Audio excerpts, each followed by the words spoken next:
हमारे इंतजार के बाद हमें बताया गया कि नहीं जी मैं कल फैसला करूंगा 11 बजे। बहरहाल हमें तो अदलिया का एहतराम है, लेकिन हम ये कहते हैं कि जब नाइंसाफी नीचे आपके सामने नजर आ चुकी है, जब नाइंसाफी या इंसाफ का कत्ल आपके सामने आंखों के सामने आ चुका है, तो आप कम से कम ऐसा करें कि नाइंसाफी को ख़त्म करने के लिए एक इंसाफ के इतना करें कि इंसाफ होता हुआ भी नजर आए। सुप्रीम कोर्ट के पास जब ये मैटर पेंडिंग था, इलेक्शन कमीशन के वकील ने खुद ये कहा कि जनाब हमें टाइम दे दीजिए, इस्लामाबाद हाई कोर्ट ये फैसला कर ले, बाद में अपने आप फैसला करें। लेकिन जब आप टाइम लेकर आते हैं फिर आप उसको डिले करते हैं, और डिले बदनीयती की मबनी बुनियाद पर करते हैं ताकि वो किसी और केसेस में कोई गिरफ्तारी डाली जा सके, या उनको किसी और केस में बंद किया जा सके, या उनके खिलाफ कोई और एक्शन किया जा सके। इस तरह की बदनीयतियाँ वो सारे हमारे लॉ एनफोर्समेंट एजेंसीज भी कर रही हैं। अफसोस से कहना पड़ता है इलेक्शन कमीशन ऑफ पाकिस्तान भी इसमें मुलव्वस है। और इलेक्शन कमीशन ऑफ पाकिस्तान को वकील कौन मिले हैं? वो वकील जो नवाज शरीफ साहब के वकील हैं, उनको लेकर आए हैं। यहां से आप इस नेक्सस को आप अंदाजा लगा सकते हैं कि कितने गैर जानिबदार है हमारा इलेक्शन कमीशन ऑफ पाकिस्तान। लिहाजा इस मौजू पे मैं मुख्तसर सी इतनी सी बात करना चाहूंगा। अब हम आते हैं दूसरे मौजू पे, वो है हमारी महंगाई, बिजली, गैस, और हमारा एक मिडिल क्लास के ऊपर और गरीब आदमी के ऊपर होने वाला जुल्म। आज आप देख लें, जो बिजली के ऊपर लोग खड़े हुए हैं, मुझे बता दें कि काम गरीब आदमी का बजट 25 से 50 हजार रुपए कमाने वाला आदमी किस तरह एक सिंपल अपने घर के बिजली के बिल जमा करा सकता है। और ये फाशिस्ट हुकूमत जो पीछे शहबाज शरीफ की ज़ेरे क़यादत मुस्लिम लीग नून, पीटीएम और पीपल्स पार्टी की जमातों ने इस मुल्क के साथ जो जुल्म किया, उस वक्त मैक्सिमम कहते थे जी महंगाई है 16 रुपए का यूनिट, आज 50 रुपए से आगे चला गया है। और अभी ये जो मगरमच्छ के आंसू बहा रहे हैं कि हाँ जी बड़ी महंगाई होगी, हम भी शामिल होंगे आपके साथ एहतजाज में, इनसे पूछा जाए कि भाई ये जो नौ मुंतखब हुकूमत, नौ मुंतखब नहीं, ये जो नया केयर टेकर सेटअप आया है, ये तो मुंतखब नहीं है। ये तो भाई इनके पास तो और कोई काम ही नहीं है सिवाय इस बात के कि ये इलेक्शंस कराएं चले जाएं। बारूदी सुरंग तो आप लगा कर गए हैं कि ये जी सीसीआई का फैसला करके पहले मर्दमशुमारी करें फिर इलेक्शन में जाएंगे। लेकिन आप बता दें, आज तो जो मीटर रीडिंग हुई है वो तो पिछले बिल्स के हिसाब से हुई है, पिछले जो यूनिट से उसके हिसाब से हुई है। जो पीछे सागदार और आपकी हुकूमत लगा कर गई है ये इसके ऊपर टैक्सेस, उसके ऊपर हुई है। और ये तो अभी जो 5 साढ़े 5 रुपए इन्होंने बढ़ाए हैं, इसका तो अभी आगे आएगा। लेकिन मुझे बताएं कि ये जुल्म जो आप ढा कर गए हो, आज इनकी पुरानी लीडरशिप के चल रहे हैं किस्से कि जनाब जब आपसे वोट मांगने आए आप इनको ये बिजली का बिल दिखाओ, आप इनको गैस का बिल दिखाओ। और यानी जो गैस का बिल था वो डबल ट्रिपल पे चला गया है, और बिजली तो आपके करीब से नहीं गुजर सकती। मैं अपनी बात करता हूं, मेरा घर के 3 पोर्शन है, एक पोर्शन मेरा खाली है। जो पोर्शन मेरा खाली है उसमें कोई नहीं रहता, उसका बिल 20,000 रुपये आया है। 20,000 बिल उसका आया है जो पोर्शन मेरा खाली है। मैं सर पकड़ के बैठता हूं कि भाई खाली है, मैंने अलग से इसलिए लगवाया था कि 3 पोर्शन है, 3 मीटर लगा लूं, ये डिस्ट्रीब्यूट हो जाएगा तो बिल कम आएगा। तो अब आप ये अंदाजा लगाएं कि यानी मीटर ले लेना ही आपके लिए जुर्म है। तो आप आम आदमी का क्या आप इजाला करेंगे? और आज पाकिस्तान में जो पोजीशन हो चुकी है, जो महंगाई हो चुकी है, कहते थे पिछला पूरा साल 16 महीने पहले चीखते चिल्लाते थे कि जी महंगाई है, महंगाई मुकाओ मार्च के ये मरियम नवाज और ये सारे leader so called Hamza Shehbaz ये लेकर आते थे, ये आपके सामने यहां इस्लामाबाद में मुजाहरा कर रहे थे कि जनाब महंगाई होगी है, महंगाई खत्म करने के लिए हम आए हैं, रियासत की बजाय हम सियासत की बजाय रियासत बचाने आए हैं। भाई आपने तो अपने बोरिया बिस्तर उठाया, इसहाक डार, शहबाज शरीफ, ये जो जोकर्स थे वो जाके लंदन में बैठ गए। भाई मसाइल तो आपने और मैंने सहने हैं, जो हम सह रहे हैं इस पाकिस्तान में। और हम मिडिल क्लास ने, हमारे गरीब तबके ने, हमारे लोगों ने, गरीब तो अब बेचारे की जिंदगी अजीरन हो गई है, जो मिडिल क्लास थी वो खत्म कर दी है हमने, मिडिल क्लास तो रही ही नहीं है। लेकिन उसके साथ साथ आप वो लंदन में याशा करेंगे और हम गरीबों ने भुगतना है एक चलते हुए निजाम को, चलते हुए मुल्क को, जहां 6.1% जीडीपी थी। इनके आदाद शुमार बता रहे हैं, ये वो आदाद शुमार हैं जो इन्होंने डिक्लेयर किए हैं पिछले साल और आज के। यानी जिस वक्त खान साहब को हटाया 6.1 जीडीपी थी, चलता हुआ मुल्क, चलता हुआ निजाम, और उसके अंदर 2 साल कोरोना के भी भुगताए हैं। इस सब कुछ के बावजूद आज जब ये गए हैं, इनके बकौल इनके पिछले साल की जो कारकर्दगी थी 0.3% है और आगे नेगेटिव में जाएगी। ये है इनकी कारकर्दगी। और $24 बिलियन के रिजर्व थे जो आज मांगे तांगे के $4 बिलियन आपके पास रह गए हैं। और जो वो अफलातून हम लेकर आए थे इसहाक डार की सूरत में, उसने कहा मैं अभी पहुंचा नहीं हूं, तो जनाब डॉलर नीचे आना शुरू हो गया, 50 रुपए नीचे आ गया, मैं इसको 100-150 रुपए पे लाऊंगा। और आज क्या कैफियत है, 170 178 में फ्लक्चुएट करता था, आज 320 325 पे नहीं मिल रहा। और आज आपकी जो पोजीशन पेट्रोल की है, 138 रुपए जब हुआ था या 150 रुपए तक पहुंचा था, इन्होंने चीखना चिल्लाना शुरू कर दिया था इतना महंगा पेट्रोल, और आज आपको तकरीबन 292 प्लस में आपको पेट्रोल चला गया है। और आगे बताया जा रहा है, ये भी खुद बता रहे हैं, कभी 40 रुपए और बढ़ेगा। ये भी ये मगरमच्छ के आंसू बहाने वाले लोग बता रहे हैं जिन्होंने इस मुल्क के साथ बेड़ा गर्क किया है। और आपको DGISPR की रिपोर्ट भी याद होगी, आज ही मैं देख रहा था, उन्होंने कहा जनाब हुकूमत चेंज हो गई है तो डॉलर नीचे आना शुरू हो गया है। तो मैं आज उनसे भी सवाल करता हूं कि जनाब आज तो 16 महीने के बाद डॉलर कहां पहुंच गया है, ये आपके लिए भी सोचने का मकाम है। इसलिए कि नेशनल सिक्योरिटी आज एट रिस्क हो गई है। जब आपके पास रिजर्व नहीं होंगे, जब आपके पास गरीब आदमी के पास खाने को नहीं होगा, जब अफरा तफरी होगी, जब लोग डिसअपॉइंटेड होंगे, जब लोगों की एक आस उम्मीद खत्म हो जाएगी, मैं आपको बताऊं कौमें उस वक्त तबाह होती हैं जिन लोगों की एक उम्मीद की किरण जहां होती है, उम्मीद खत्म हो जाती है। और आज उम्मीद क्यों खत्म होती जा रही है? इसलिए कि जो 100 कार्ड आप अफलातून लाने थे, हमारी एस्टेब्लिशमेंट ने 16 महीने का तजर्बा कर लिया। अब ये कहते हैं कि आप नए अफलातून हम लेकर आए हैं, ये जो एक्सटेंडेड फॉर्म में बैठे हुए हैं, ये 90 डेज में इलेक्शन नहीं कराएंगे, ये आपके मसाइल हल करेंगे। भाई ये कभी कोई अफलातून इस तरह के मसाइल हल करने वाले होते तो फिर हमारे आइन के मुताबिक ये इलेक्टेड, ये डेमोक्रेटिक नॉर्म्स या डेमोक्रेसी या जमहूरियत ना होती। भाई जो लोग जिसको चाहते हैं, PTI और खान साहब को, जिसकी आज तमाम पोल्स आप उठा लो, कल का आप इलेक्शंस भी उठा लो आप KP का, इसके बावजूद कि सारी लीडरशिप पाबंद सलासल है या अंडरग्राउंड है, या इमरान खान वाइस चेयरमैन हमारे सारे के सारे जेलों में पड़े हुए हैं, उसके बावजूद मैक्सिमम सीटें ली हैं। ये है वो रेफरेंडम जिससे ये डरे हुए हैं, ये इलेक्शन नहीं कराते और इलेक्शन से ये भाग रहे हैं। अब ये मैं इस बात पे, ये बात महंगाई वाले सब्जेक्ट पे बात करके, आज भी हमारी फैक्ट्रीज बंद हो चुकी हैं, हमारे कारखाने बंद हो गए हैं, हमारी अनएम्प्लॉयमेंट इतनी ज्यादा हो गई है कि लोगों को रोजगार नहीं है। और ना सिर्फ रोजगार नहीं है बल्कि उसके साथ जो महंगाई इतने उरूज पे चली गई है, लोगों को सरवाइव करना मुश्किल है।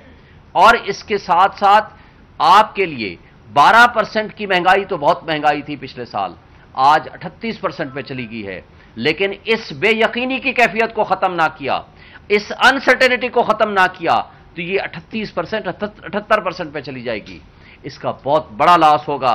और पिछले साल तमाम इंटरनेशनल इंडिकेटर्स ये कहते हैं कि 0.5% से लेकर 5% चांस ऑफ डिफॉल्ट था, लेकिन आपने 16 महीने की अफलातूनों को ला करके इसको डिफॉल्ट तक पहुंचा दिया। साबिक डिफेंस मिनिस्टर कहते थे हम डिफॉल्ट कर चुके हैं, और डिफॉल्ट होता है क्या है? यही डिफॉल्ट होता है। आपने $1 बिलियन धो के ले लिया, आज $1 बिलियन अगर आपको नहीं मिलता तो आपका डिफॉल्ट है। डिफॉल्ट को डिले किया है। तो आज भी हमारे मुख्तदर तबके, हल्के, इंस्टीट्यूशन, स्टेक होल्डर्स, जमहूरी ताकतें, सबके लिए सोचने का मकाम है। हमने 25 करोड़ आवाम को जिंदा रखना है, उनको फूड देनी है, उनको एम्प्लॉयमेंट देनी है। उसका वाहिद हल इस बेयकीनी को खत्म करें। आप इलेक्शन अनाउंस करें 90 डेज में, पहले ही आप 15 दिन ज़ाय कर चुके हैं। 90 डेज का इलेक्शन अनाउंस करने के बाद आप इन केयर टेकर का कोई काम नहीं है सिवाय इस बात के कि वो आए हैं इलेक्शंस कराएं, और इलेक्शंस के अलावा उनका कोई किसी किस्म का कोई काम नहीं है। और इलेक्शंस कराएंगे, स्ट्रांग डेमोक्रेटिक गवर्नमेंट आएगी तो वो इन मसाइल का हल कर सकेगी। अगर स्ट्रांग डेमोक्रेटिक गवर्नमेंट नहीं आएगी, आपने इस जबर और खौफ की फिजा को कंटिन्यू रखा, आपने क्रेडिबल इलेक्शंस ना कराए, आपने इस इलेक्शंस को डिले किया, तो जो तबाही हम इस 15 दिन में देख चुके हैं, पिछले 16 महीनों में देख चुके हैं, तो ये मल्टीप्लाई होती जाएगी, ये बढ़ती जाएगी। इसका हल ये नहीं है, हल इसका है वो गवर्नमेंट आए जिसको लोग वोट दें, ताकि लोग उसके ऊपर ट्रस्ट करें, वो लॉन्ग टर्म पॉलिसीज बनाए और उन पॉलिसीज को एग्जीक्यूट कराने की पोजीशन पे हो। कौन मुझे बताएं इंटरनेशनल लेवल की जो मुल्क होगा या इंटरनेशनल लेवल की पॉलिसी या सरमायाकार होंगे, वो आकर के आपकी इस इंटरम सेटअप में आकर के इन्वेस्टमेंट करेंगे। वो क्यों करेंगे? उनको पता ही नहीं है कि अगली गवर्नमेंट कौन सी आती है और अगली गवर्नमेंट की पॉलिसीज क्या होती हैं। जब ये सिचुएशन होगी तो आपके मुल्क की तबाही मचेगी। और ये सो कार्ड जो अभी कह रहे हैं, जिसमें पीपल्स पार्टी और PMLN सरे फहरिस्त है, जो ये कह रहे हैं हाँ जी हमें कोई एतराज नहीं, 90 डेज में इलेक्शन करा दें। भाई बारूदी सुरंगें तो आप बिछा कर गए हैं। अब आप CCI जो कि अनकॉन्स्टिट्यूशनल थी, 2 वज़राए आला गैर मुंतखब थे, उनको ये अख्तियार नहीं है अंडर द कॉन्स्टिट्यूशन कि मेजर पॉलिसी डिसीजंस कर सकें, इसलिए कि कॉन्स्टिट्यूशन के मुताबिक पॉलिसी साज सिर्फ मुंतखब नुमाइंदे हो सकते हैं। पंजाब और KP के नुमाइंदे गैर मुंतखब थे, इसलिए कि उनको 18 करोड़ अवाम जो KP और पंजाब की थी, उनके फैसले करने का अख्तियार नहीं है।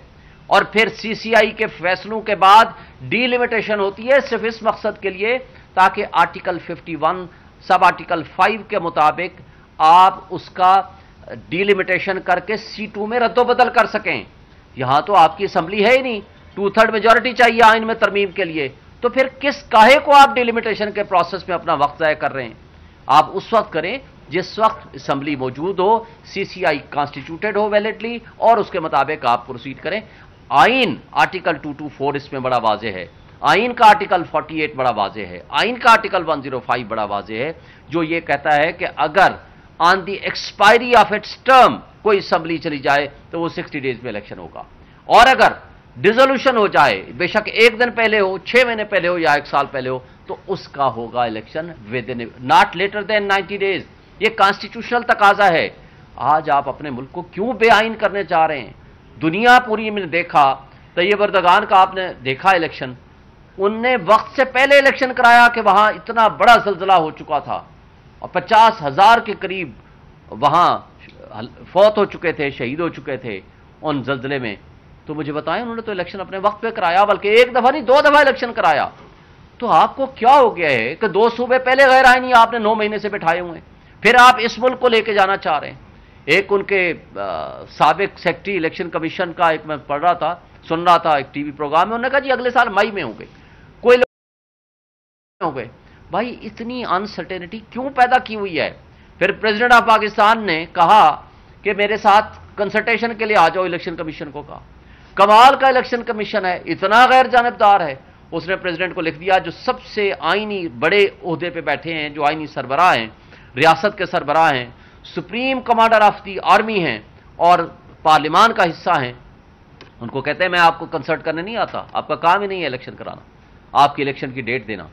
आर्टिकल 48 वाज़े तौर पर कहता है, सब आर्टिकल 5 कि जब असेंबली डिसॉल्व करेगा प्रेसिडेंट ऑफ पाकिस्तान तो वो डेट देने का पाबंद है, नॉट लेटर देन 90 डेज। आप उसको इनकार कर रहे हो। भाई आप जाएं, अगर आपका मौक़िफ़ है तो आप वहां जाकर उनको बताएं कि आप दे सकते हैं या नहीं दे सकते, लेकिन ये कहना कि हम आपको मिलने ही नहीं आएंगे और सेम डे, हमारी गुलामी की मिसालें देखें, सेम डे US एम्बेसडर के साथ मिलते हैं और उसके साथ इलेक्शन डिस्कस करते हैं, मामलात डिस्कस करते हैं, तय करते हैं, फिर उसको पब्लिश करते हैं कि जनाब हमने US एम्बेसडर के साथ मिल लिया। ये है आपके मुल्क की खुद मुख्तारी और सलामती की सूरत हाल। इससे बड़ी बदकिस्मती और क्या हो सकती है? इसलिए PTI ने फैसला किया है, आज हमने पिटीशन फाइल कर दी है। CCI के फैसले अनकॉन्स्टिट्यूशनल एंड इलीगल है। आइन के मुताबिक 90 डेज में इलेक्शन होने हैं। पिछले दोनों सूबों के इलेक्शन 90 डेज में नहीं हुए, सुप्रीम कोर्ट की जजमेंट की वायलेशन हुई है। उसमें भी हमारा तकाजा है, हमारा मुतालबा है कि उसमें कंटेम्प्ट प्रोसीडिंग शुरू की जाएं जिन्होंने सुप्रीम कोर्ट के फैसलों को नहीं माना। और चीफ जस्टिस ऑफ पाकिस्तान से हम ये मुतालबा करते हैं कि वो फौरी तौर पर इन केसेस को लगाए और इनके डिसाइड करे और विद इन 90 डेज इलेक्शन का इनकाद होना चाहिए। और इसके बारे में कि कौन डेट दे सकता है नहीं दे सकता, ये बात ऑलरेडी 1 मार्च के फैसले में सुप्रीम कोर्ट तय कर चुकी है। और 1 मार्च 2023 के फैसले को کسی پارٹی نے چیلنج بھی نہیں کیا.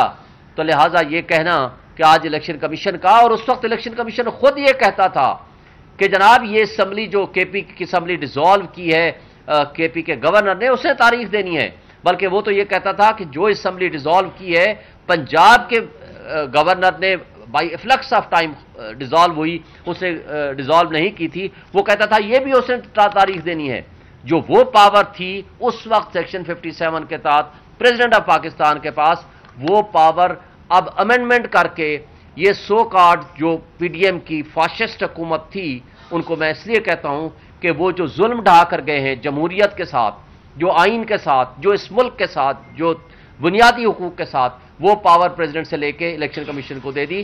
کیونکہ یہ چاہتے نہیں تھے کہ الیکشن کمیشن تو پہلے ہی کمپرومائزڈ ہے، یہ چاہتے نہیں تھے 90 ڈیز میں الیکشن ہو. اگر یہ چاہتے تو مجھے بتائیں 90 ڈیز میں الیکشن ہوتے، یہ پورے 30 اپریل کو یہ مردم شماری ختم ہوئی تو اگلے دن مہینے میں، جون میں، جولائی میں یہ سی سی آئی کی میٹنگ کر کے کر لیتے. کیوں نہیں کیا؟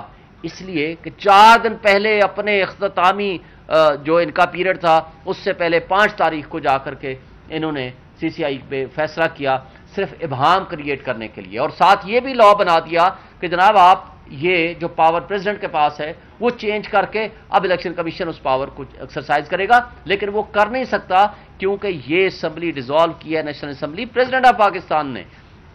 لہٰذا میں سمجھتا ہوں کہ اس کے اوپر دوسری کوئی رائے نہیں ہے. تمام بار ایسوسیشنز، تمام بار کونسلز، تمام لیگل فرٹرنیٹی اس کے اوپر ایک ہی نقطے پہ متفق ہے کہ 90 ڈیز میں الیکشن ہونے چاہیے، اور یہ ڈیٹ دینے کا اختیار بھی پریزیڈنٹ آف پاکستان کا ہے. اور سی سی آئی کو کوئی پاور نہیں ہے، انکانسٹیٹیوشنل اس کے فیصلے تھے، اس کی بھی کوئی لیگل حیثیت نہیں ہے. لیکن سب کچھ بھی اگر مان لیا جائے تو آئین یہ اس بات کا متقاضی ہے کہ آپ نے not later than 90 days election کرانے ہیں.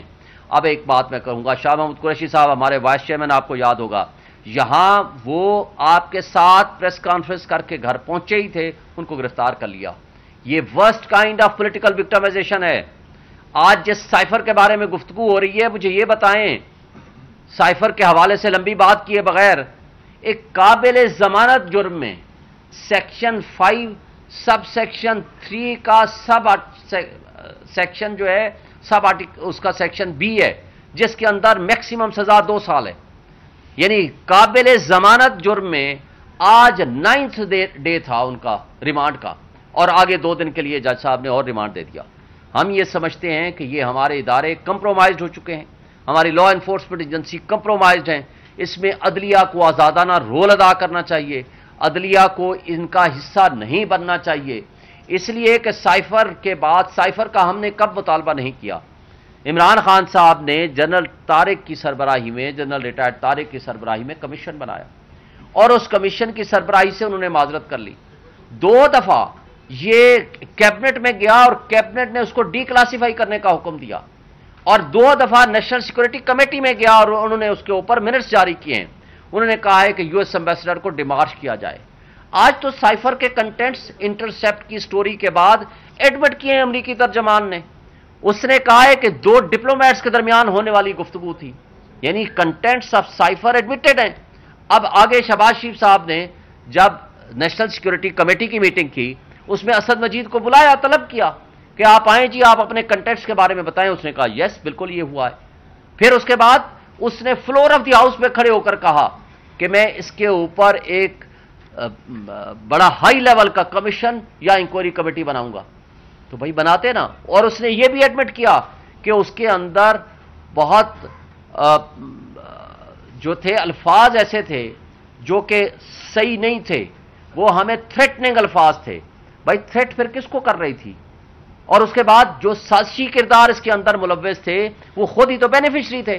تو اس کا مطلب ہے کہ اس کے اوپر آج بھی ہم مطالبہ کرتے ہیں کہ جوڈیشل کمیشن بنایا جائے، کہ جو کردار اس کے اندر انوالو ہیں ان کو سامنے لایا جائے، بجائے ان کو سامنے لانے کے جنہوں نے ایبسلیوٹلی ناٹ کہہ کے، جنہوں نے ملک کی سلامتی خود مختاری کا دفاع کیا، آج ان کو آپ ملزم بنا رہے ہو. اور جن لوگوں نے غلامی قبول کی ان کو آپ نے حکمران بنا کے ان کو آپ نے مدعی اور منصف بنا دیا اس کیس میں. اس سے بڑی زیادتی اور کیا ہو سکتی ہے؟ اس میں ہمارے جو ادارے ایف آئی اے اور لا انفورسمنٹ ایجنسیز اس میں کمپرومائزڈ ہیں. وہ فری اینڈ فیئر اس میں انویسٹیگیشن نہیں کر رہی، اور ان سے ہمیں توقع بھی نہیں ہے. اس لیے ہمارا مطالبہ ہے کہ شاہ محمود قریشی کو غیر قانونی طور پر حراست میں رکھا ہوا ہے، انلیگل ان کی کسٹڈی ہے، اور ان کا جو ہے ان کو فوری طور پر ریلیز کرنے کا حکم صادر کیا جائے. Thank you. آپ نے مہنگائی کا ذکر کیا ہے، لیکن آپ نے اس بات کا ذکر نہیں کیا کہ یہ سارا کچھ تو آئی ایم ایف کی وجہ سے ہو رہا ہے، اور آئی ایم ایف کے ساتھ ایگریمنٹ تو شوکت طریق فائنانس منسٹر پاکستان نے اس وقت کیا تھا، اور جس کو بعد میں وائلیٹ کرنے کی وجہ سے آئی ایم ایف نے یہ سارا کچھ کیا ہے. تو آپ تاریخ کو 10 اپریل 2022 سے کیوں شروع کرتے ہیں؟ اس سے پہلے کیا تاریخ؟ ایک بات آپ کو بتا دوں، آئی ایم ایف کا یہ پہلا پروگرام نہیں تھا. آئی ایم ایف کے پہلے بھی پروگرام ہوئے، پہلی بار ہوا نا، پہلی دفعہ پروگرام نہیں تھا آئی ایم ایف کا. سر میں آپ سنیں گے نہیں میرے بھائی، آپ جب آپ سن لیں نا تو پھر آپ بات کریں. کوشچن میں نے سن لیا، آپ مزید جو سننا. جی جی اچھا چلو 2 منٹ سنا تو میرا خیال ہے کوشچن آپ کا ختم ہو گیا. جی آپ بلائیں، بولیں آپ کو میں تاکہ جواب دوں تفصیل کے ساتھ. میں نے یہ کہا ہے کہ پہلی بار 19 پروگرام ہوئے آئی ایم ایف کے، پہلی بار 19واں پروگرام ہے جس کو گورنمنٹ آف پاکستان نے وائلیٹ کر دیا تھا. اس وائلیشن کے نتیجے میں آئی ایم ایف کی طرف سے پینلٹی کنڈیشن لگائی گئی، اور اس کو آپ حذف کر کے اگلی باتیں تو کہتے ہیں، لیکن یہ باتیں کیوں نہیں کرتے؟ اب آپ ختم ہو گیا نا، اب آپ بیچ میں نہ بولیے گا. نہیں بولے. پہلی بات آپ کو بتاؤں کہ اگر 19 پروگرام سے بھی زائد ہوئے ہیں میری انفارمیشن کے مطابق، 19 پروگرام بھی اگر آپ مان لیں، بھائی ہم نے تو اس ملک کو چلایا، اس ملک کو ہم نے روزگار دیا، غریبوں کے لیے روزگار کے مواقع پیدا کیے. اور اگر آپ کہتے ہو کہ ہم نے وائلیٹ کیا، مجھے یہ بتائیں کہ مفتاح اسماعیل صاحب پیسے کہاں سے لے کر آئے تھے؟ بھائی وہ جو افلاطون آپ لائے تھے، جس نے یہاں اترتے ہی متکبرانہ انداز سے اسحاق ڈار نے کہا تھا میں ان کو بہتر جانتا ہوں، میں سنبھال لوں گا، ان کو کر لوں گا. پورا سال جو اس نے آپ کے ساتھ اس ملک کا کھلواڑ کیا معیشت کے ساتھ، جو 100 کارڈ افلاطون آپ لائے تھے، اگر ایسا ہوتا تو مفتاح اسماعیل کو پیسے نہ ملتے. ہمارے پاس ہر چیز کا جو پیسے جو آپ کہہ رہے ہو نا، ہم نے ہر چیز کا ریکارڈ رکھا تھا.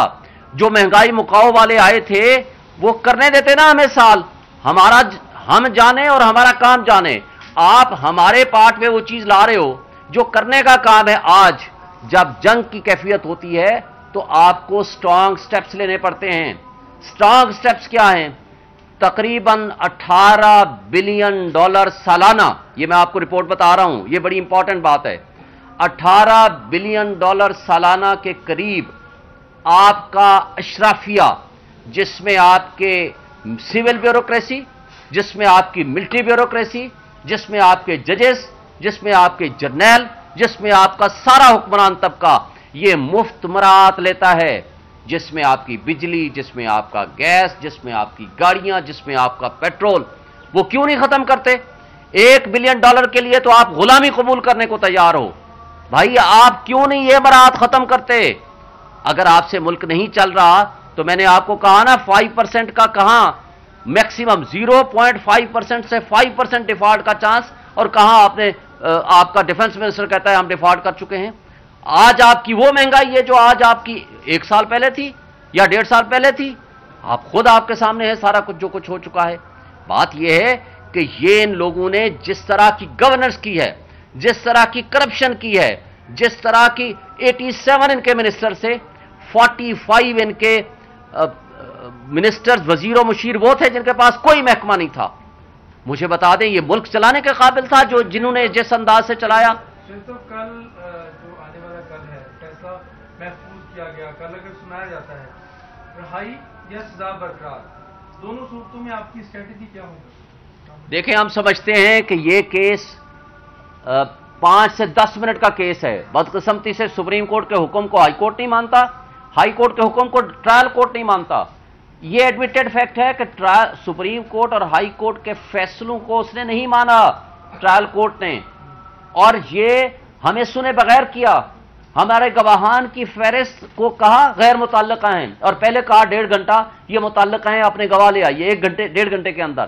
ہم نے کہا وہ کراچی میں ہیں، ہمیں 1 دن یا 2 دن دے دیجئے. اور یہ آن دی فیس آف اٹ نظر آ رہا ہے کہ یہ آرڈر سسپینڈ ہوگا, سینٹنس سسپینڈ ہوگی, لیکن اگر نہیں ہوگی تو کوئی فرق نہیں, ہم اس کو چیلنج کریں گے سپریم کورٹ آف پاکستان میں. ہمیں اس سے کسی قسم کا ہمیں کوئی گلا شکوہ کسی سے نہیں ہے, لیکن ہم یہ کہتے ہیں انصاف کا جو قتل ہوا ہے اس کو ریکٹیفائی آپ نے کرنا ہے جب آپ خود مانتے ہو کہ ہمارے ساتھ ناانصافی ہو رہی ہے.